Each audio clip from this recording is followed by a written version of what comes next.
can get underneath this arm, it's very much the same as the Kimura trap system we were just doing. So I get under this arm, I grab his wrist, I grab my own wrist. So now I'm going to swim this back leg, you come behind me, towards him. So I have to fold it not only for me to be able to sit over my leg and fall backwards, but I want to use it to kind of create a barrier where he can't use his elbow or his hand or anything to post. So I'm here, right? Come here and I weave my leg in. I step this one up. So I don't want to be back here. I want to step it up because I want some push, right? And then I'm going to fold this through. So I'm sitting here, but I'm not just like leaving this stationary. As I sit back, I'm trying to like wiper it through. So as I do that, I push my foot and fall backwards. It's going to bring him down into that Kimura trap system. And I'm going to push into his stomach. So we're going to show you like a million ways to get here, but once you're here, everything's the same, which is why it's kind of a nice system. There's not a lot of guesswork here once you know all the avenues. So for this one, we're going to get to here, and then he's going to try to start running into me. So if I have this pushed into his stomach, when he tries to run into me, right, like it's not going to happen. So you have to kind of like find the touch to leave like a 5-10% like leeway so he can slowly get up. You don't want him to explode where like you're trying to follow him and he's going really fast.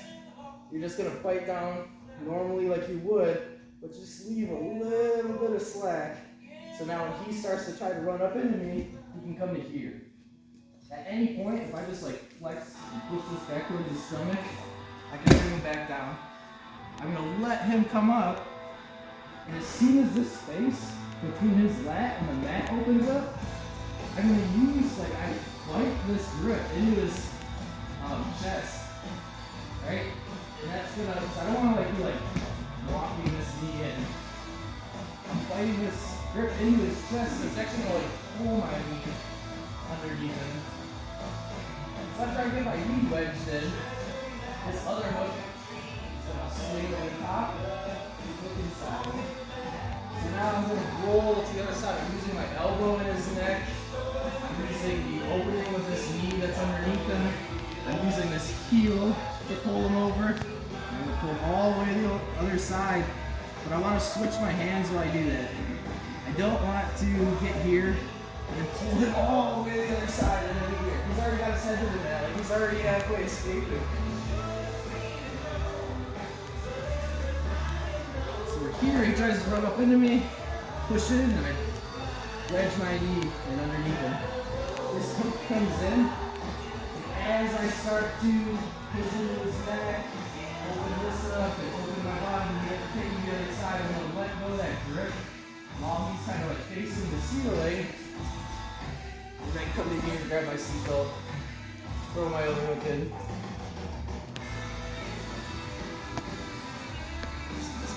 Turtle, hip to hip, leaves space to, a lot of times people like post this hand out, right? And that's just like, you're right there.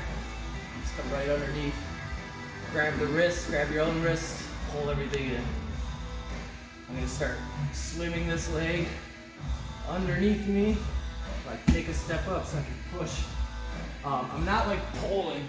Keeping him connected to me, just like a backpack, like if you're trying to take it back. And as I push into my foot and slide this leg through, takes him down. I instantly push it towards his stomach. I want him to stay here, I can keep him here, but I'm going to leave just a little bit of leeway so he can start turning into me. I'm going to pull my knee into that wedge. Roll this hook in, start using the hook, the wedge underneath him, and my elbow kind of is neck to pull to the other side. I'm going to let go after I know that I'm getting into the other side. Grab my seatbelt, grab his wrist, throw your other hook in, and just squeeze your knees together. When you have backpack, you want your chin on your shoulder, ear to ear.